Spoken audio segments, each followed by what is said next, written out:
gak sih kalian tuh udah belajar sesuatu, tapi beberapa jam kemudian kalian lupa kalian belajar apa?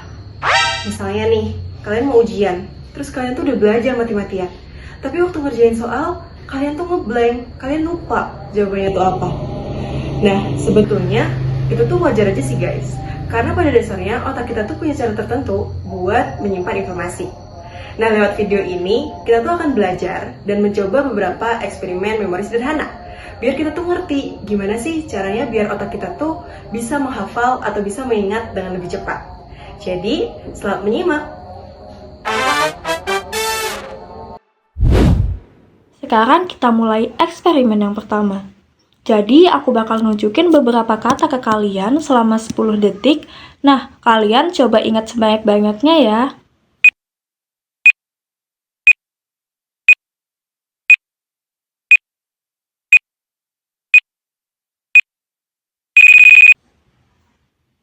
Kalau sudah, sekarang coba kalian sebutin di dalam hati kata-kata yang sudah kalian ingat tadi. Nah, apakah kalian bisa ingat semua katanya? Atau cuma beberapa aja? Kalau kalian cuma ingat beberapa kata saja, itu normal kok teman-teman. Soalnya, daftar tadi itu muncul secara acak.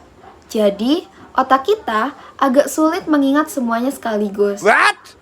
Nah, sekarang kita coba cara lain supaya lebih mudah diingat ya.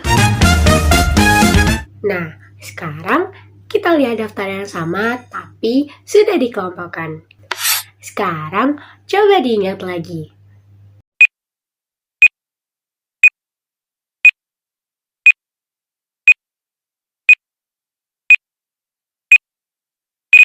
Biasanya dengan cara seperti ini, orang jadi lebih mudah mengingat kata-katanya.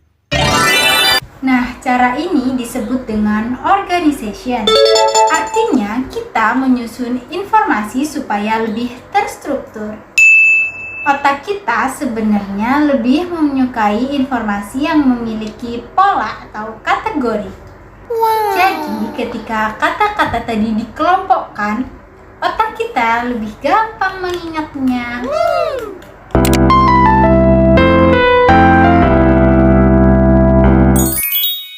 Halo teman-teman, sekarang kita coba teknik lain ya yang disebut dengan visual imagery. Jadi, visual imagery adalah teknik mengingat dengan cara membayangkan sesuatu dalam bentuk gambar atau cerita di dalam pikiran. Sekarang, aku akan kasih kata kuncinya terlebih dahulu, lalu teman-teman bayangkan cerita ini di kepala. Kata kuncinya adalah pertama, kucing, kedua, kursi, ketiga, buku, keempat, meja, kelima, pisang dan mangga, keenam, anjing dan sapi, dan yang terakhir, berebut pensil. Nah, teman-teman kan udah tahu kata kuncinya. Sekarang, aku akan memberikan cerita singkat ke teman-teman. Ada seekor kucing yang duduk di kursi sambil membaca buku. Di depannya ada sebuah meja yang di atasnya terdapat pisang dan mangga.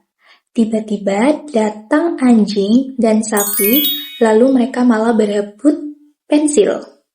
Kedengarannya aneh, tapi coba kita ulang kembali.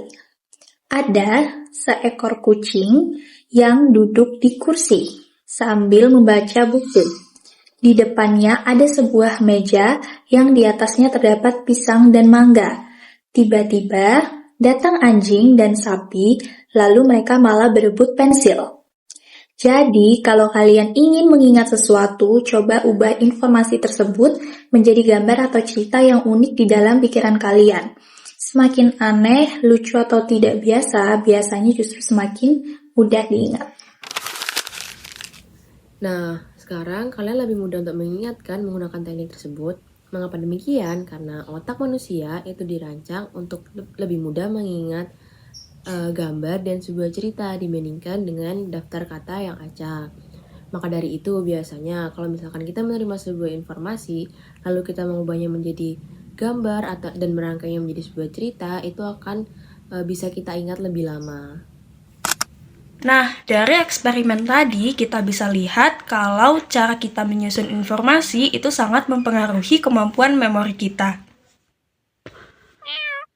Jadi, kalau kalian lagi belajar, coba deh gunakan cara-cara ini supaya materi yang kalian pelajari lebih gampang diingat. Teknik seperti organization dan visual imagery membantu kita untuk mengingat sesuatu dengan lebih mudah. Terima kasih sudah menonton. Bye-bye.